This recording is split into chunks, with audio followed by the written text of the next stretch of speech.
Hello, the internet, and welcome back to another episode of D-Backs Dispatch. We are your hosts, Brandon and Gabriel. Now, before we get into the Rockies versus D-Backs series, if this is your first time here, welcome on in. I appreciate everybody who's in the chat and even the people who were talking before we even went live. I love seeing your comments.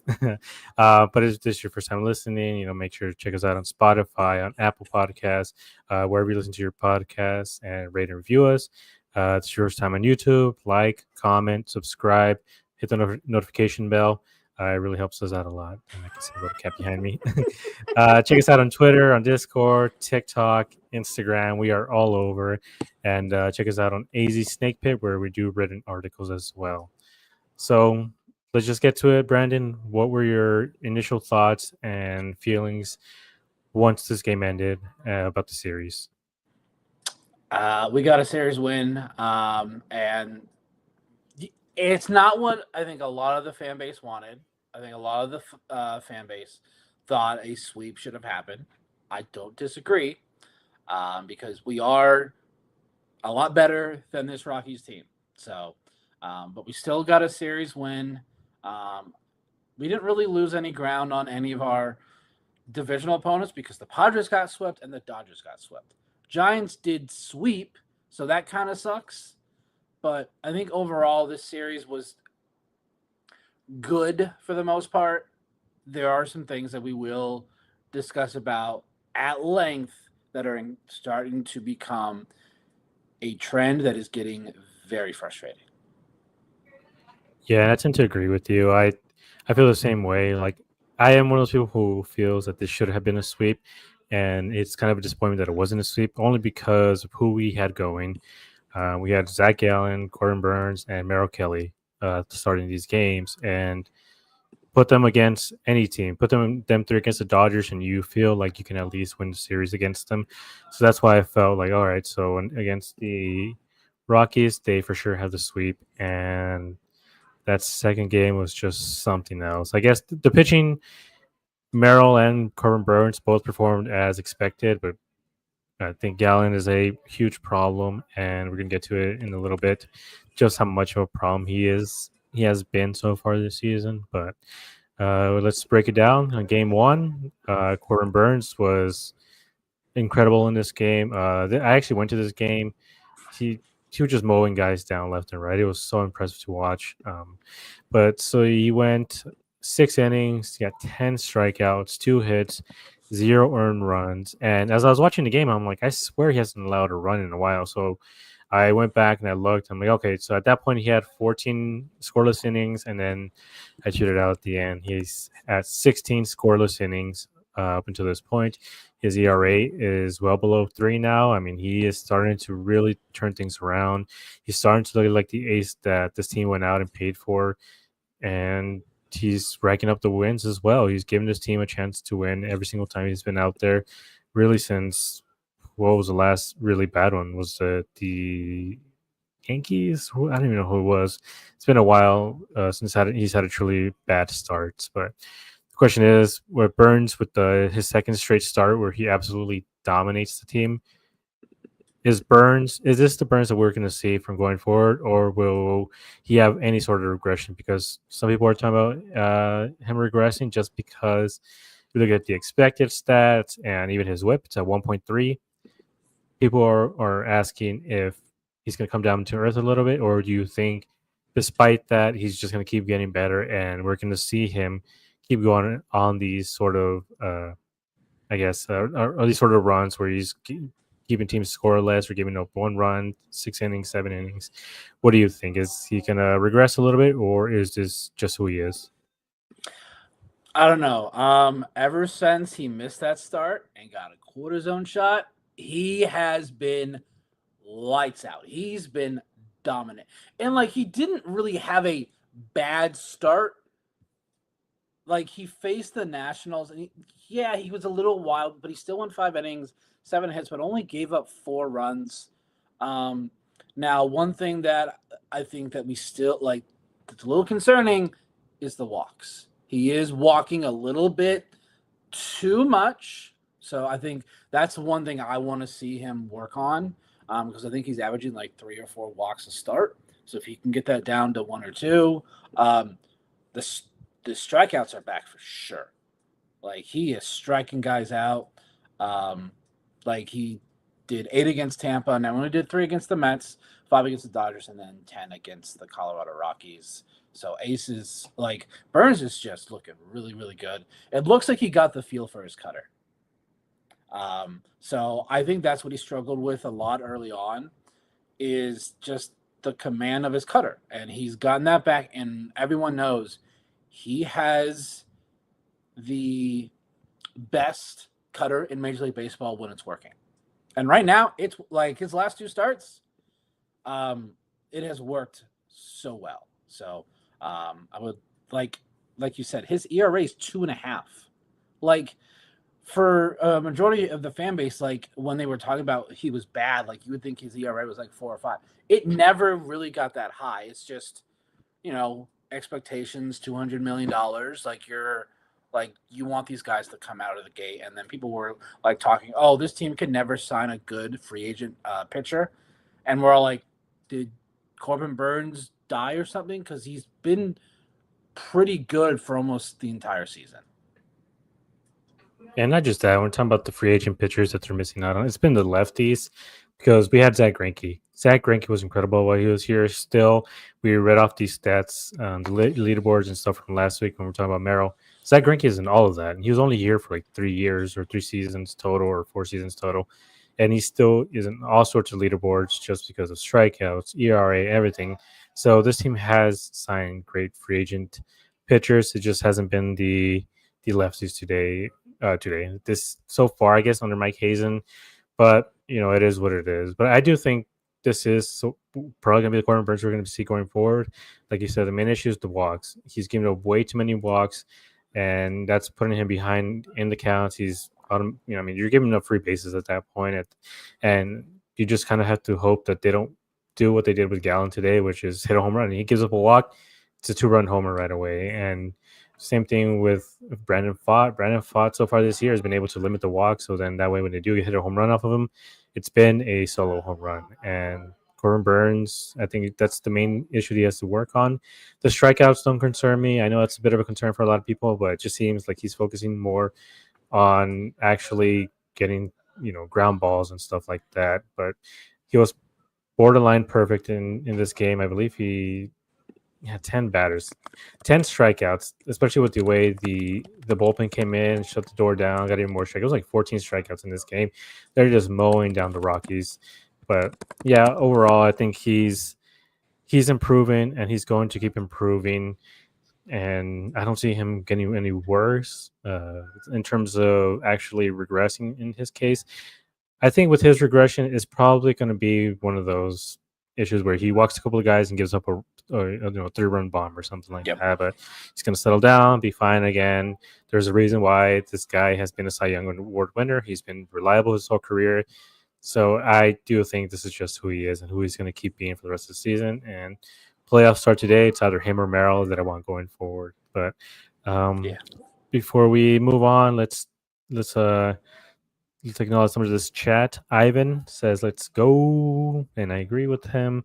Scott Mack has said, Gallen's a massive disappointment. So let's just clear the air. And yeah, we're going to get to him in the second game because Zach Gallen, I don't think he realizes that it's a contract year for him or something because holy crap.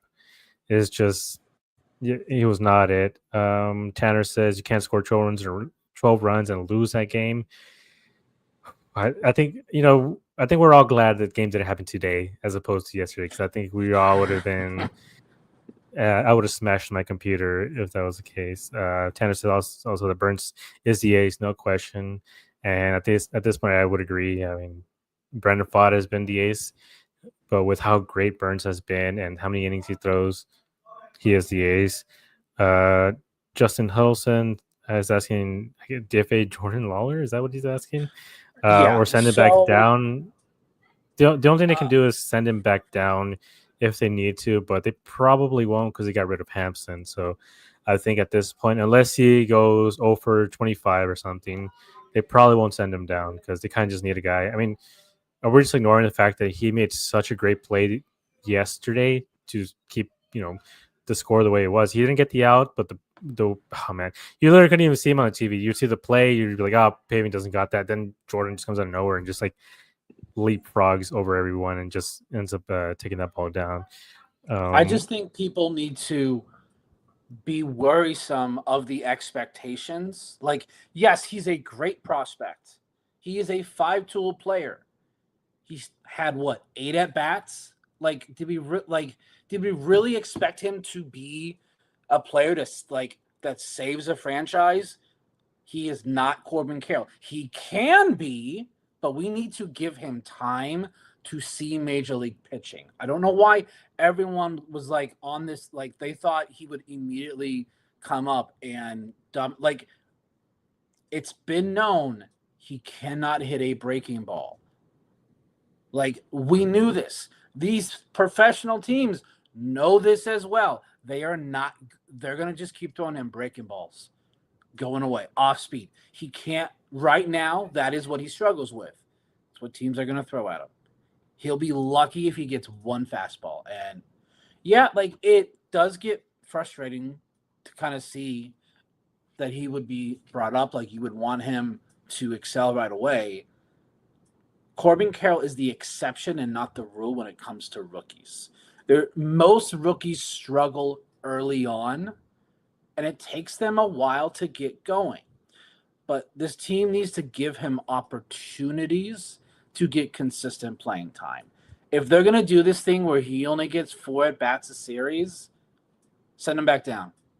Just send him back. Like you're not setting him up for success when you play him once in a series. But like it's really difficult right now because who do you sit in his place? You can't like maybe DH, put Cattell at DH, but then you're probably having to sit with Naylor, Pavin, or Grichuk. Gino's playing really well right now. Perdomo's playing. Like it's very difficult right now to find out who do you sit to play Jordan Lawler. And I think this is what a lot of people didn't want him to come up right away unless he was going to be a full-time starter. And you're not going to do that in May with a team that's eyeing a World Series opportunity. Now, if it was like the Rockies or the Pirates, for example, yeah, go ahead, bring him up and let him start and kind of let him get thrown into the fire. Like kind of what happened to Perdomo there and what was that, 2021 or 22, where he literally played the entire season for Nick Ahmed because the team had no other options. Like that Perdomo was like that was some ugly baseball. Like he did not look good. I think he learned a lot from that. I don't know what the team's plan is. And I saw some rumors that Lawler was only brought up because Torrey begged Hazen. I don't think Hazen wanted to bring him up yet. Again, don't know if that's true, but yeah, and I mean, it was one of those things where on this podcast we talked about a plan for Lawler for if and when he comes up. They can rotate him around like as musical chairs, as people put it. And that's also exactly what John Gambadoro said when he tweeted that out, saying like this is the way they're going to do it. Obviously, he has sources in the organization, so they let him know, okay, this is what we're going to do with Jordan going forward. And I don't know. I mean, still to a certain extent, I don't know what it is. I think people just want to see him fail for some reason. I don't understand why. And I mean, in general, I kind of just stay away from a lot of the chatter on Twitter, especially when concerning Lawler. I kind of just ignore it. I don't, if there's a truly honest question like Justin asked and stuff like that, then okay, sure, we'll answer. But I think there's so many people who aren't asking under, I guess, under honest for honest reasons. They're asking it as a weird gotcha for some reason, which I don't understand. I'm like, is this like a black quarterback situation where they kind of just hate on him already? Like it's really weird. Like I didn't see this I much hate still for see people Justin calling him a Holiday. bust. I'm like, how I'm can he be saying a like it's bust? weird. It's so weird. Like I don't get it, but hopefully this upcoming series he gets more play time because I mean he has 2 starts. He I wouldn't don't have come know if in he's at going all. to. I don't know. Probably It's with the Dodgers. the only reason why he came in was because Cattell took himself out, but there was no guarantee Jordan was going to be in that game either. So it was just I don't know. It's been weird. It's weird that they haven't been playing him as much as they should, and we're talking Yeah. about getting reps 2 games in a week. That's not a lot. Like we were saying, oh well, why did they bring him up? I'm like, don't tell me. Ask this team. Like we Yeah. want to see him up here. We talked about a plan as to what they can do. Gambo tweeted out that plan as well, and they're not following that plan. So at this point, I don't know what their answer is for Lawler. If they're going to keep him up much longer, or what they're going to do with him. Or are they going to kind of just keep him doing this? I'm like, how is he going to face major league breaking pitches if they don't play him? Like it's just kind of chicken or egg sort of thing. Like Jeff says, the only way for him to learn Yeah, how to spot a big league breaking ball is he needs to be up here he to has to see actually it. see them. Yeah, Like because if you like send him down, like I mean, we talked about it before. It's like how much more can he do in the minor leagues? Okay, he figures out breaking balls and then just stays there. He's gonna have to come up at some point, or he's just gonna be rotting in the minors, like a lot of the Dodger prospects do. And I don't mean this necessarily a slight to the Dodgers, but just the reason why sometimes you see their top prospects be like 25 years old and they come up ready to go and they dominate early on. It's just they're a lot older, and because they just have actual major league talent in those spots. Like nobody's taking Teoscar out of his spot. No one's taking Mookie out of his spot. Miggy Rojas, not Gavin, like Max well, Muncy, we saw what the Dodgers Freeman. did the last week when they had players that were performing. They DFA'd two of their longtime players in Austin Barnes and Chris Taylor. Yeah, and that's something we mentioned Austin Barnes as well too, saying like he barely plays, and Kershaw coming back, we thought that's finally when he's going to be playing more, and they DFA'd him right before Kershaw came back, which was confusing, but it was what it was. But all right, so we can just move on here, get to the game 2. Game 1, all in all, I think it was kind of uneventful. It's probably the most relaxed I've ever been watching a D-backs game this season, and also in person. Like it was so chill. Like it was a great atmosphere at the ballpark. I really enjoyed it. The only issue was something that's been recurring, which is this team's inability to score runners in scoring position. They put up 8 runs, which was great, but for the first few innings, they were really, really struggling. They got guys on over and over and over again. And in this game, they went 3 for 15 with runners in scoring position. That's a 200 average, which we're not asking them to hit 400, but 200 is incredibly low. And honestly, these 3 runners in scoring position is probably all Perdomo. Perdomo drove in a couple of runs on some sacrifice fly and a ground out, I think, as well. But it was nice to see them actually put up 8 runs without a home run. Do you think that's maybe where this team might be heading? Because they didn't hit a lot of home runs overall this whole series compared to the other ones. It was just Cattell just hit a couple, and then I think that was it. Nobody else really hit any home runs. So, do you Gino had think that's one. the do you think that's the direction they're starting to go back to? Because so far, everybody has been swinging for the fences. These last few games, even against the Giants, the only runs that came across were because of a home run. So, do you think this is a team adjusting to that, or do you just think that they took what the Rockies gave them?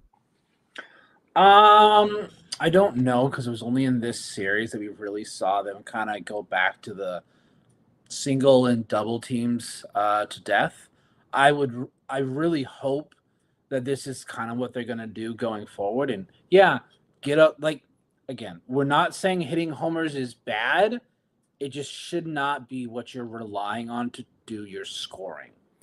So, like, there are certain players that should be, like Gino, like, that should be Gino's job, is driving runs via the home run. Carroll's not really a home run hitter, but he's been doing it. So, like, I would like to go back to the single and double.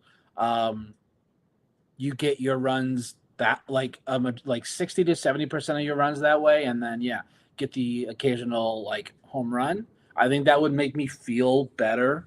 Like even though the runners in scoring position is still a major issue, but if you're scoring with a guy on first, that's fine. Like just score runs. Like We all miss Chaos Ball from 23. That was probably why I love that 23 team so much, is because of the Chaos Ball. It was single, next thing you know, there's a guy on second, or you hit a single, and then the threat of you going to second makes them make a bad play. Or like it's a ground ball in the infield, and you got someone like Jake or Corbin, and they know they have to rush, and maybe they mishandle it or they make a bad throw. Like, that's what we need to get back to, is the threat of the speed. I think that's really important because we just see teams make mistakes over and over again because of how speedy this team is. They know that, all right, like let's say Corbin, he's the one who grounds out. Well, they got to rush to throw to second to be able to have a chance at getting Corbin out at first. So what do? They might rush too much and they commit an error like they did either yesterday or 2 days ago just because people were running. And I noticed something that I haven't really seen this team do, which is running straight through the second base bag. That was so They weird. did it a couple of times, and that's a new strategy teams have been employing since last year, 2 years ago. The Cardinals started doing first, where instead of sliding, you just bolt and go full barrel into second base, and that way, if you're able to be, I mean, what you don't know if you're going to be safe or not, but you give a little bit more of a chance to be safe because running hard and it's a lot quicker than sliding. But also, if you got a run on third, you give them that extra chance for that run to actually score. Because if you were able to score on that and avoid a double play, the run scores at that point, and you don't have to even care about the double play. But that was something that I noticed, and like you're saying, I think at the end of the day, it doesn't matter if it's a home run or singles and doubles. I mean, it matters, but at the same time, it kind of doesn't. As long as they're able to score guys and put up runs and work counts, that's the main thing. If you're going to work a count, 5, 6 at bats, doesn't matter if it's a single or double or home run or triple. Like the point is to work the counts and move runners on because man, they just could not move these guys over. And even the game today, they had multiple guys on base and they just could not score any of them. It was just the one home run and that was it. So I do want to see this team do better with the run scoring position. And I hope that them not relying so much on the home run will do that because home runs are great, but the issue is that they're all coming up swinging out of their shoes to hit a home run. You're not doing runs at that point. You're not working counts. You're not doing anything to get the pitcher out of the game. And we saw it this game today, like the Rockies pitcher. I mean, he ended up going 4 2/3, but he could have easily been up by the second. But they just stopped working counts. They stopped doing as much as they should have. But like Charles says, situational hitting has always been a weakness for some reason. And it's been that way since Joe Mather took over as hitting coach. Before, I mean, go look at those 2017, 2018 D-backs. They're a lot better situational hitting. This one, I don't know what it is. It's just like you're saying. They have a couple of home run hitters, but that's it. Everyone else should be trying to go through the gap and get a couple of hits here and there instead of relying so much on the home run. So then that way we can just get some more runs across, and not every you're not hitting a solo home run trying to score 5 runs like they've been doing so far. All right, let's move on to I think what everyone is here waiting for, which was the disaster class that was game 2. Look, we've had this is my history. Like we've had like 3 or 4 worst games of the year so far this year. We are in May, and we've had like 4 worst games of the year. 3 for sure. 3 for Cubs, sure. That Cubs windy game, that Friday game Dodgers, and this one for sure are the 3 that are just like Jesus. It was rough. But Zach Gallen, we started this game, immediately put this team behind. They scored 3 runs on them right away, a couple home runs in the first inning, put this team down 3-0. They're able to come back. Charles, I like the mindset. We're getting the bad ones out of the way now. I would hope that that's how this works. But Zach Gallen ended his night with 5 innings, 8 hits, 6 earned runs, 2 walks, 5 strikeouts, and 4 home runs against him. Those home runs, they were not cheap home runs, and a couple of them were with runners are, which is why he gave up so many runs. I think if there weren't runners on, it would have been a totally different game. the loss was the first time in franchise history where a team scored 12 runs or more and lost. They were 151-0 before this game. The D-backs are 234 and 4 all time when scoring 11 runs. Four out of those 4 losses, 3 have happened this year. Yes. This is ridiculous. And the D-backs are also 1-3 when scoring 10 plus runs this season. I think it might have been you who made the joke of, like, how about we just don't score 10 runs? Like keep it under 10, where you might have a better shot at actually winning because of this. But Thomas hit his first home run, so we're glad to see our young king finally get this first home run of the season. Gabby has been really, really heating up. There's a lot of people making comments about maybe that Jose Herrera should get more games because he was hitting a little bit better than Gabby.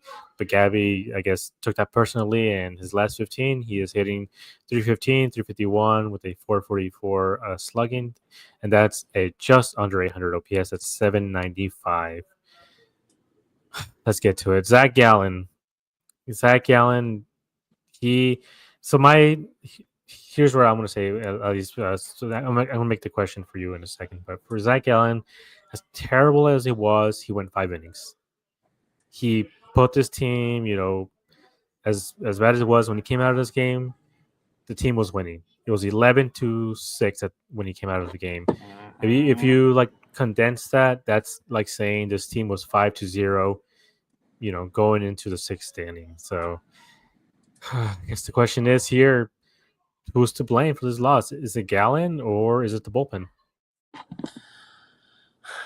Yes, I think both. Like, you could really say the fact that Gallen gave up a homer on the first pitch of the game should have been a telling sign that this game was just going to be absolutely insane. Just this entire game was just all over the place. Like you said, they were up 11-6 after 5. That should be enough against the Colorado Rockies, who outside this game didn't score a run. They got shut out on Friday and Sunday. And that's just what's so, like, that's what I can't understand. Like, what happened? I mean, I know what happened. You said it in our group chat. Like, because Gallen does it every start in the first. He tries to establish that fastball command. And the Rockies like, we're just going to ambush. And that's exactly what happened in that first inning. But it continued to happen throughout the game. Like, I mean, I did notice that he has pitched better with Herrera behind the plate. So, like, I love Gabby. I think Gabby's the better catcher. But I think going forward, Herrera needs to be Gallen's personal catcher. And I hope the team realizes that, because all of his better starts have been with Herrera behind the plate. Now, I feel like Zach doesn't listen to coaching sometimes. Like, he's so cerebral that he's like, no, I know what I'm doing. This is going to work out. It's not working right now. Like, it's just like Gallen, like, bro, like, you're not going to get paid at this rate. You may not be on this team after the trade deadline right now. The way things are trending for him, Jeff brings up a really solid point. In 2023, Gallen's fastball was valued on Baseball Savant at the 98th percentile. It's really freaking good, y'all. That's really 2025, 4th percentile. It's not about his velocity, it's the command. And yeah, we say that every series that we're talking about a Gallen start, we're like, it's his command. His command is not there. And like he keeps throwing it. I'm like, you need to find something else. Tanner brings up a really good question. At what point do we question Kaplan? This game to me was the like before this, I was like, it's a new pitching coach, so maybe they're adjusting. No, we are 6 weeks in. And for me, Kaplan, I'm more blaming Kaplan on the bullpen struggles, because most of the starters are doing well now. Like Kelly's doing great, Fogg's doing great, Burns is doing great. It's Gallon and Erod went on the IL, so uh, Nelly will get that next start. So, but this game was just like I wanted to pull my hair out. I'm like, oh great, we're down by 3. Oh, we're up by 3. Oh, tie. Oh, now we're up by no, it's tight. I'm like, make up your mind. Like what? Like this team. Oh my lord! But I'm sorry, you can't give up 8 earned runs by the bullpen. So I think it's like it's a kind of both. Um, but I'm leaning more towards the bullpen. Um, I think Jalen Beeks has kind of, for me, has moved off um the bullpen. I think he needs to go back to medium leverage because he hasn't been great lately. Yeah, I think for me, I'm gonna blame the bullpen. Like I said, Gallon was terrible overall, but like I said, he got through 5 innings. He gave this team a chance to win. Literally, like when he left the game, this team was winning. The bullpen only had to work 4 innings against this terrible Rockies team, but they just couldn't do it. It was like, and it happened right away. They just got in and Beaks immediately, and like I'm not gonna be a Tory hater or Tory defender, either one right now, but I do think he has to be better at taking these guys out when they clearly don't have it. Beaks faced 7 guys until he finally was taken out of this game. Ryan Thompson faced 7 guys before being taken out of this game. And something that the Rockies do well is hit, on lower velocity. And the Beaks and Thompson are guys who throw, if they're lucky, like low 90s, but Thompson throws 88. Like they're going to be all over those pitches from him. Like it doesn't matter where he locates them, they're just going to be able to hit it. And then Ginkle goes in to face one batter, not even one batter. He throws one pitch, and that's it. I put it in the group chat and I tweeted it at the time, so people can't say it's hindsight. But I did question, like, oh, Thompson is coming into the 7th, and who has the 8th? Because that really confused me. Because I was like, is he expecting to get 2 innings out of Thompson in this case? And somebody made the point, which, yeah, obviously, but he, said like, well, they're gonna have to get to the 8th, through the 7th in the first place before you can even start thinking about the 8th, which is true. But in this case, I was truly curious because I was like, okay, so Ginkle is burned. At this point, it's just Murillo, Shelby, and Thompson, who are fresh. I mean, they could use Graveman, but he had just pitched the day before, and with the way this team handles that, they don't put guys in back-to-backs. So at that point, I wasn't even counting Graveman. Where he's done it 3 in a row now. Yeah, and it was just weird where, yeah, when I saw Thompson out in the 7th, I'm like, Thompson really here? Like, this team is already struggling as it is. They put up 3 runs on the Beaks, or 4 runs on Beaks, right? Or 3 runs. Let's see, 4. It was 4 runs on Beaks, and at that point it was 10-11, and wait, yeah, right, yeah, 10-11. Yep. When Thompson came in, so it was just one of those things where I was like, oh, okay, I guess you're gonna put in Thompson. I think I would have stuck with Ginkle because Ginkle has good velocity, and I believe it was Vince Morado was making the point on Twitter for some reason, which I'm like, that just lets you know how out of touch Arizona sports radio is with baseball. Somebody asked him, like, why did they take out Ginkle? Like, can you guys ask why you like Ginkle throw one pitch? Doesn't need to ask. He warms up. He warms up and does all this stuff, and then they just bring him for one pitch, and then he's taken out of the game. And Morado was just like, oh, well, you're going to put in a 10 ERA guy? That's who you trust? I'm like, he's thrown like 5 or 6 innings up until this point. He had one bad outing. His last 4 outings so far have been scoreless, including today. So, yeah, I would trust Ginkle in that situation. And he has a mid 3 ERA if you take out that Dodgers outing. Yeah, which is like that's what happens. But even that game, I felt like he was left out to die. He faced 10 batters until he was finally pulled. that can't happen. And I think in this case, I think Torre just has to know, like, when a guy just doesn't have it, you have to be willing to put in another guy in there. And I know Dodger fans hate Dave Roberts for this, weirdly enough, but Dave Roberts is so quick with that hook. Like, as soon as something happens, he's like, nope, get him out of there. Like, he clearly doesn't have anything. He comes in, takes the hook, and then, they don't get a chance to get blown out as the way the D-backs have been. And it is really, really frustrating to watch this bullpen just implode this way. And like I said, it's 3 out of the 4. Well, what was the stat again? It was the 234, like scoring 10 runs. It was 234 and 4 all time when scoring 11 plus runs. Like I said, 3 of those have happened this year.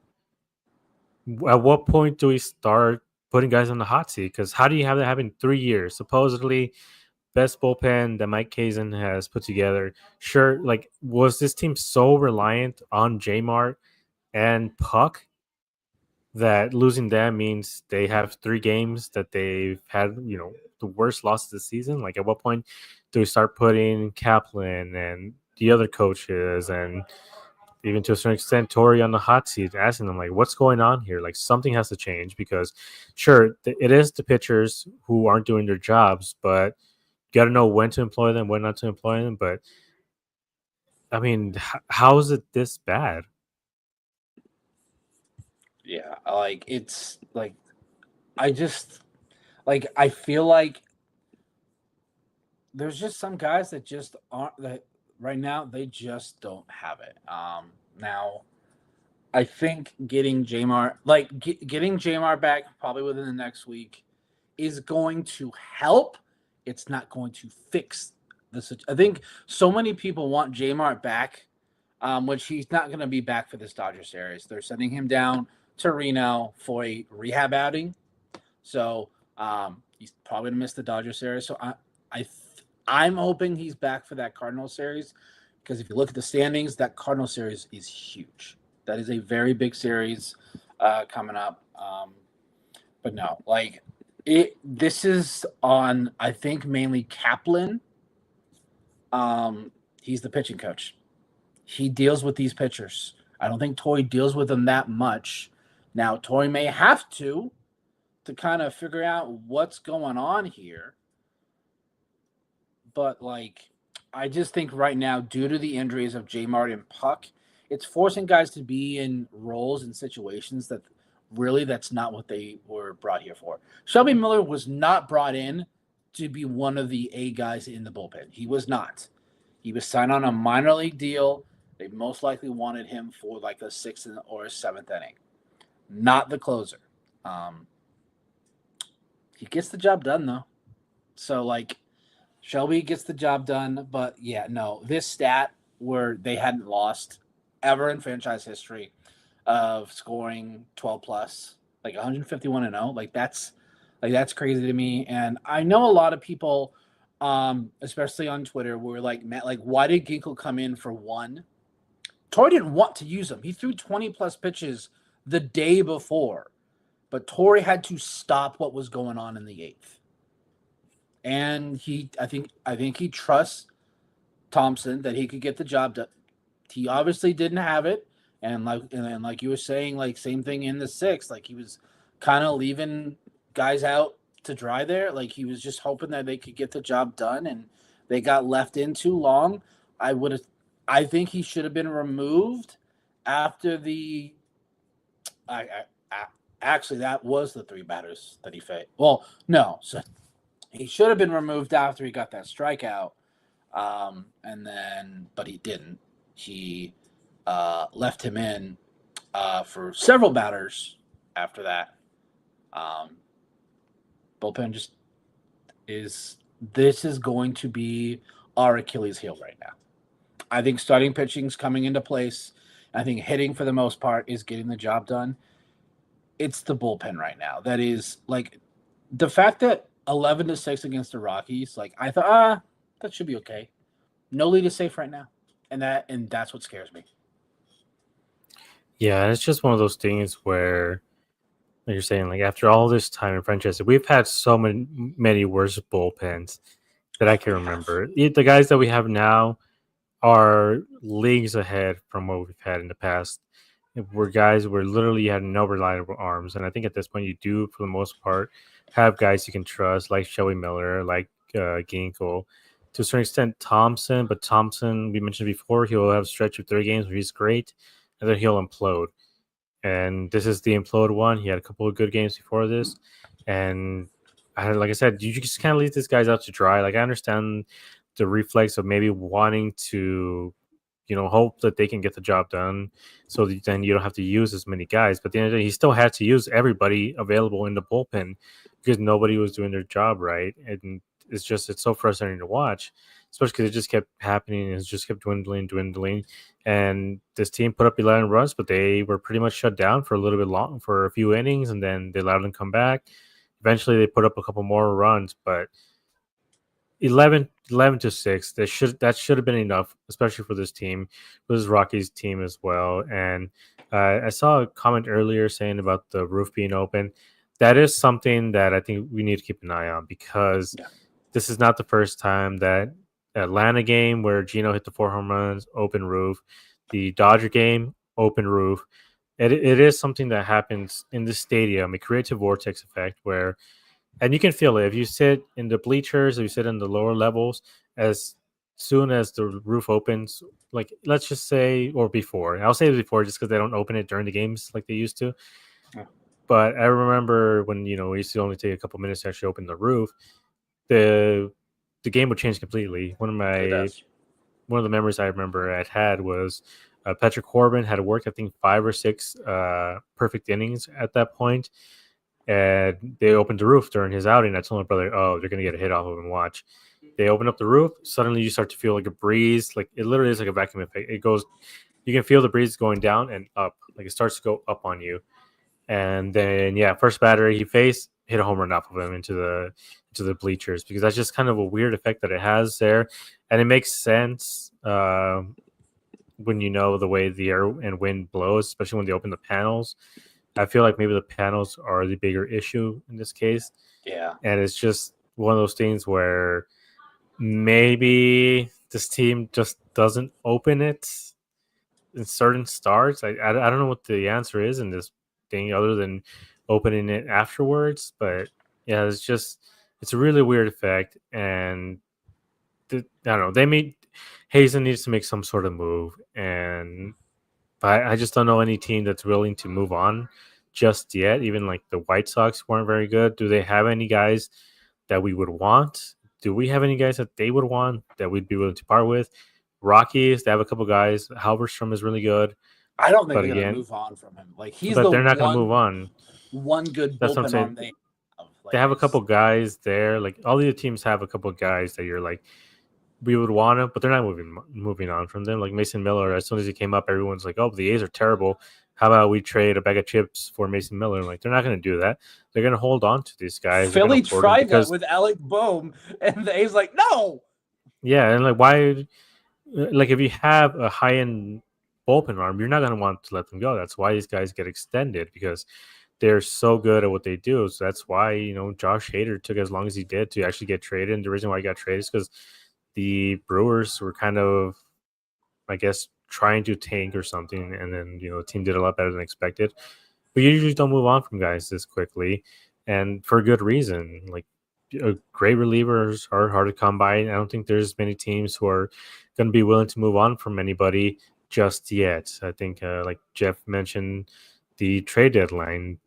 That's probably when we're going to see an actual movement for a reliever to be brought over here, because at this point there's no one who's going to be willing to move on for the guys, and if they are willing to move on, it's going to be a really, really high price. There's not going to be, you're not going to be able to fleece a team the way you normally would before. But yeah, like I know everyone wants to get a bullpen arm. You don't see, like, if it is, it's someone that a team is selling super low on. That's gonna literally just cost nothing, and you don't even know what that's gonna take. So there's a lot of teams don't make trades until June or July because that's when you really know like what a team's going to be that year. Like I know there's a lot of fans that are like they they feel like they know how this season's going to go right now because of what's been happening with the bullpen, which I get. It's very frustrating, especially after this loss. But we really don't know how the rest of this season is going to play out. It we could all of a sudden like because and I think we're starting to see it with Ginkel because I think Ginkel's finally healthy from his shoulder. I just think they brought him back a little bit too soon because they literally had no other choice. Like they needed to bring him in because of what was going on with Puck and J Mart. So um, there's just a lot of like even with the Rockies, I don't think they would make any moves right now because it's May 18th. It's not going to happen. Um, I don't even know if the Pirates would trade any of their bullpen guys right now. Like they have one that's pretty good in Dennis Santana, who has just under a 2 ERA in 19 games, the .87 WHIP. Why would they trade their best bullpen arm right now? Why?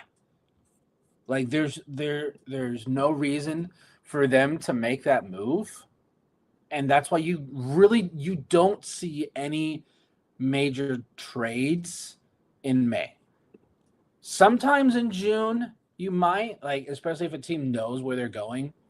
Um, yeah, Pirates are 15-32, so like they know that this isn't the year. But if a team calls to make a trade, they're gonna make sure that they get the best that they can. So I don't see a trade happening anytime soon.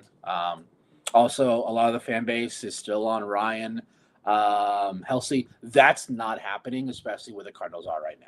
Now, could it happen closer to the deadline? Maybe the Cardinals fall off a little bit. Definitely. I don't think. Um, I would love this, Jeff. Call up the Orioles for Bautista. I think the Orioles are also their season's pretty much in the back. Like when you fire your manager, most times your season's done. Now, occasionally you'll see a team like really bounce back and play really hard for the new guy. You never know. Like they could make that ground. It's gonna be difficult. I would love Felix Bautista in the back end of that bullpen with J Mart. So we'll just. I don't think we're seeing anything for at least another 30 days for Yeah. most teams. Yeah, it's going to be a while, I think, before you start to get real separation between the, contenders and pretenders, because there's a lot of teams that are going on huge runs like the Twins and like the Cardinals. They've won a lot of games in a row, and that's something that the D-backs just haven't been able to do. They haven't had a real winning streak. The most they've gotten is like 3 games, and then they lose 2 or 3 games again. So it's something to keep an eye on. Hopefully they're able to make some sort of move. I mean, even down in Reno, there is Backus and man, there's guys in Reno that they could call up. But I think the issue with calling guys up over and over again from Reno is at the end of the day, they're not proven. This team would want major league ready talent, and as of right now, the guys that they have down there aren't major league ready yet. And you could have the same issue they're having right now. So I truly don't know what the answer is, other than these guys shaping up, having Jamar come back, and like you said, that's not going to solve everything. It might put a band-aid on the situation, but I think overall there's a lot more that needs to be done in order to address defaults with this team.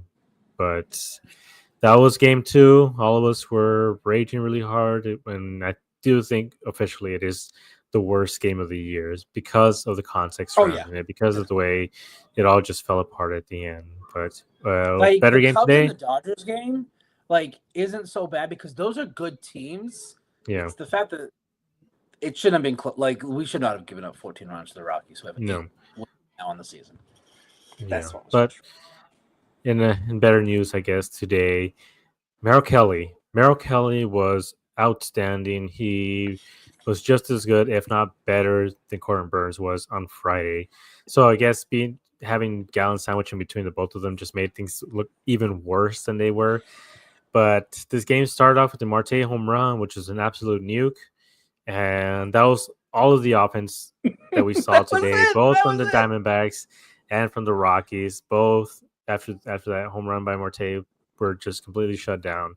But Merrill Kelly, 7 innings, 1 hit, a double that came in the 6th inning. He had 5 straight scoreless innings. He was on a roll. He had a no hitter going. At least he got it out of the way with the first batter. He gave up a double, and then that was it. He gave up 3 walks and 11 strikeouts, season high. He was absolutely dominant today. And then Ginkgo came in, 4th straight outing without allowing a run. Like you said, without the LA one, we would have a 3.38 ERA, which is very respectable and very good for a reliever of his caliber. But Merrill, let's stick with him. He struck out 8+ in back-to-back starts. The second time during his career, that's courtesy of Dalton Feely. So last week we talked about, we kind of glazed Kelly a little bit, which deservedly so. And we talked about him potentially being in a D-backs Hall of Fame, maybe getting his jersey retired when all was said and done. And this game I think made him look even better than he had been before. But what about Kelly do you think makes him so dominant when he's locked in as compared to the other guys? For me, it's not that he has 1 or 2 dominant pitches. He has like 5 or 6. So like he literally can throw the kitchen sink at you. So guys don't know what to expect like when it's coming. Like it's so like if you take out that Yankee start, he has a sub-2 ERA. That's insane. Like he's been like I know a lot of people were like thinking like he's one of the guys that's probably not going to be back next year. He continues to do this. I'm sorry, you have to sign him to like a 1 or 2 year deal. Like you just have like he is looking so good, and I think I think a lot of people forgot because of how much time he missed in 24. He missed literally from like because I think he went like the first 2 weeks. I think he had 2 or 3 starts, and then he was out to like the middle of August. And then, yeah, we saw what happened against the Yankees, and like, maybe he's washed, maybe he's done. Like, I don't want to compare him to Maddox, but like, he has things that made Maddox so good. And it's a what Erod and Madbum like. He lives on the corners, and that's where he's staying. He's not missing so much. Like, to be honest, his command wasn't as good in this start as it was in his previous start. But for me, with Kelly, it's the fact that he has great command of 4 or 5 great pitches. It's not like 1 or 2 that guys can really hone in on. They don't know what's coming when they're down 1-2. They're like, oh, is he throwing a sinker? Is he throwing a cutter? Is he throwing a changeup? He's throwing a four-seam. Like, you don't know what's coming. Like, it could be even the curveball. Like, that's what I love about watching Merrill. And I'm going to knock on my wood desk. Was this 3 starts in a row that he's not having an issue with cramping? I think they figured it out, whether it's the pickle juice or the fact that he walks around in the dugout in between innings. So I really he's been so good. There's a reason we call him the mainstay because we know when he comes, it's going to be good. Yeah, and I think what makes him so impressive is the fact that his fastball only sits around 92, 93. He's not blowing guys away. I mean, when he first came to this team, he did have a slightly faster fastball. That's not what he relies on. I mean, he's very much like a Zach Greinke, a guy who's just going to have 4 or 5 pitches that he can get you out with, and he's going to throw them all at you. And it's up to you to just, to hit him or not. And really, the only times he ever really makes a mistake is when he throws it in the middle of the zone, which is rare in his case because he lives on the outside corner so much. And I mean, some of the comments here are saying, like Tanner saying they need to extend him. If we're in July and he's still as good as he is right now, I think you got to extend an offer to him. Like I don't think this team should wait. And maybe they want to give him that sort of respect, to go out and test out the free agent market. But at his age, he is, I believe, 35 years old.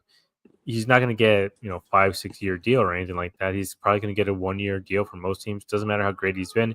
He's probably going to get a year or 2. So I do think this team would have that advantage that he's familiar here. He wants to be here. He's from here. And I think if they offer him a couple years, 36. 30 million, He's 36, 36. couple years, 30 million, you're not taking a huge risk, but also Merrill's getting paid out, and he can make himself a decent chunk of change right there, and this team can just have their mainstay.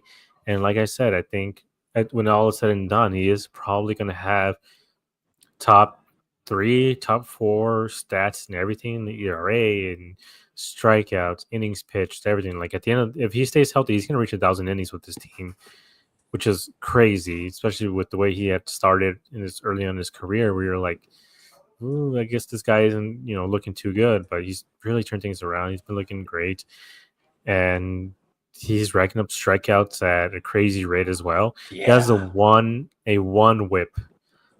I literally on Monday, I was surprised. I'm like, man, he has like a 1.012 or 1.12 whip or something. He has a super low whip, and I was like, damn, his whip is really low. He His lowered it career even whip more today. is pretty 1. impressive too. 1.2, right? Yeah.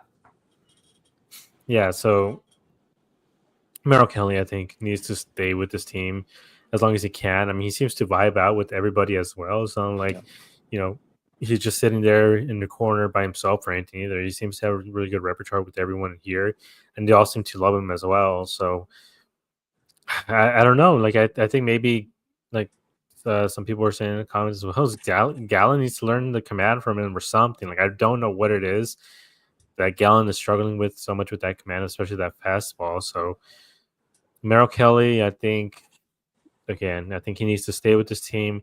I think this team needs to do whatever they can to keep him, because you get starts like this where he needed to be perfect and he basically was. And this team won 1-0, which is crazy with how things had gone the day before. Gio came in this game, got 3 outs.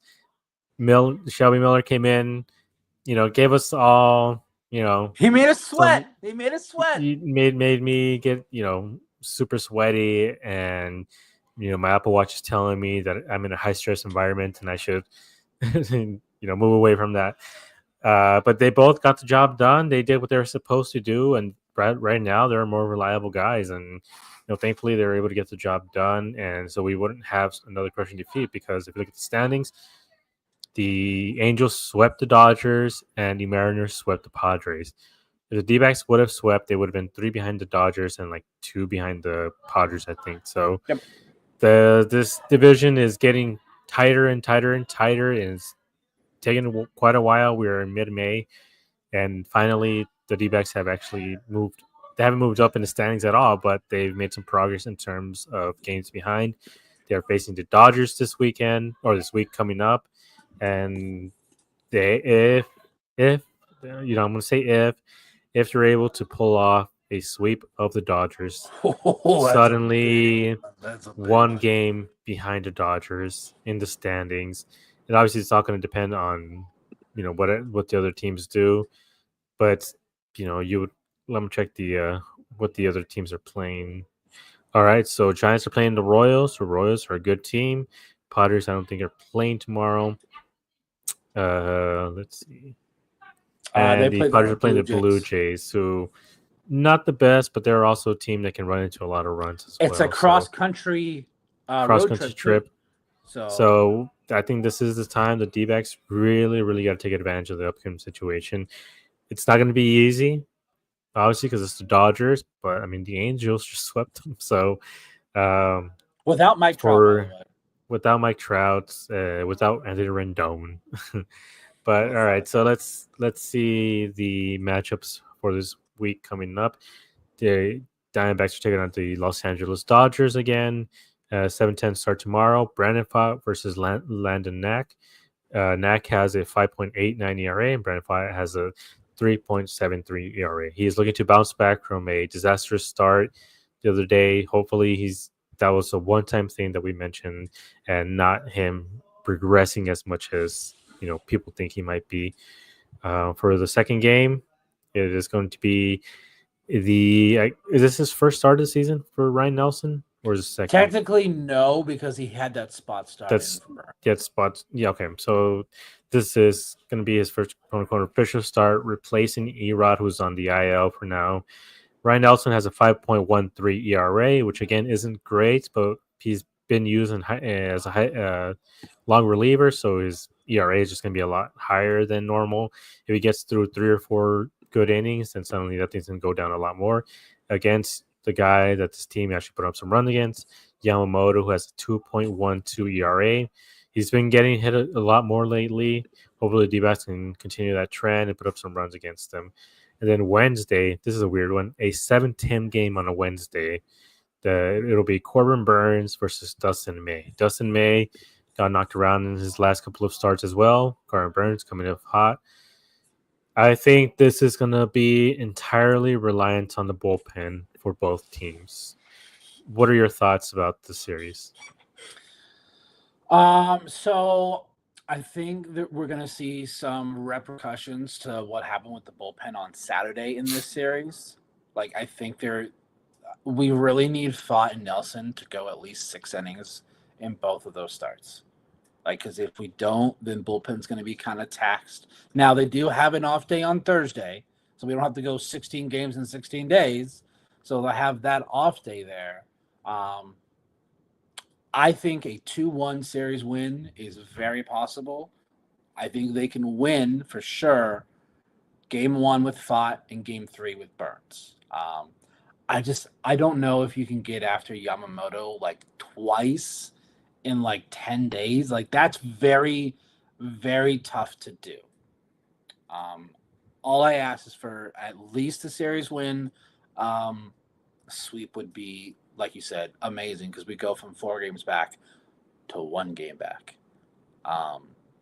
So, like, just I think we've been on a good streak lately of series wins, because we did struggle with that, I think, for about 2 or 3 week period where it seemed like we were losing all the series. So just continue to win series, because if you keep winning series after series, taking 2 out of 3, I think this team's going to be where we want them to be around like June 15th and July 1st. Like, they're going to be probably closer to 10 games over 500. And then I think that's a good spot going into the main stretch there in August and September. But it's really about the bullpen. Can this bullpen get it figured out? Like, the guys that are struggling, and I think one guy that's helping is Ginkel. 4 straight scoreless appearances.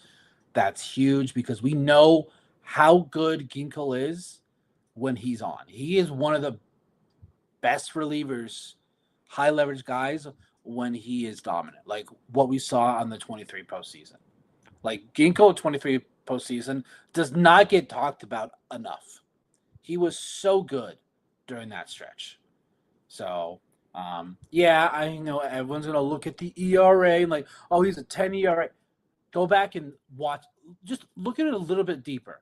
You take out the 1 blow-up appearance, and you see this all the time with relief pitchers. If they have 1 bad outing, it takes them 2 months, really, to get that back under control. So, yeah, and like I said, it's just going to be completely dependent on the bullpen. Like I said, for both teams, the Dodgers bullpen is a little bit depleted, but also their starting pitching has not been what they had hoped for. They have like 4 guys on the IL from their main pitching staff. Luckily, the Dodgers aren't going to have to send Kershaw out there to end his career again off of a Corbin Carroll home run. But he didn't look very good the other day either. Dustin May hasn't looked good in the last couple of starts. So this team does have the opportunity to really put the Dodgers away, especially with the guys that we have coming to pitch. The issue, like I said, it's going to be the bullpen. Are they going to be able to figure this out? Are they going to be able to put up zeros on the board? Because if they're not, and they struggle the way they did for, in the second game of this Colorado series, you can kind of pencil in at least 1 loss, and at that point, it's kind of a coin toss between the 2 other games, and you don't want to be put behind again after the progress that they made in this last couple of series against the Dodgers. So if they sweep, they're 1 game. If they tie. If they win the series, they're 3 games behind, which again puts you still really, really in line to be able to compete for a division going forward. But you just got to stay there. But if you get swept, you're 7 games behind. If you lose a series, you're like 5 games. So this team really has to be ready to fight and be ready to win, because they can't keep losing games. They can't keep losing series. They have to put a winning, they have to get on an actual run in order to make any sort of difference. Because like we saw with the Twins and we've seen with the Cardinals, having a really good 2 weeks can put you in line for the wild card and even for the division. If this team is able to rattle off 5, 6, 7, 8, 9 wins, you're talking about two totally different ball clubs at that point. So I just want to thank everybody for coming in, everybody in the comments, Ivan, Tanner, Charles, Jeff, Justin. Am I missing anybody? M. I saw M in here as well.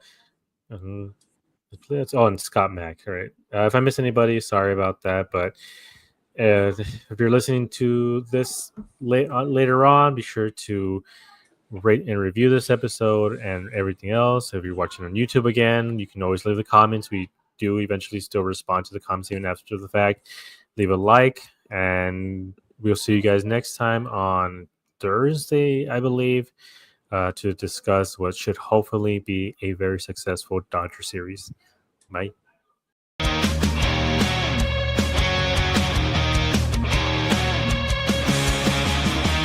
Under the lights, the game goes down. Desert heat, but we own this town. Brett and Gabe on the call, with Josh in the back, bringing it.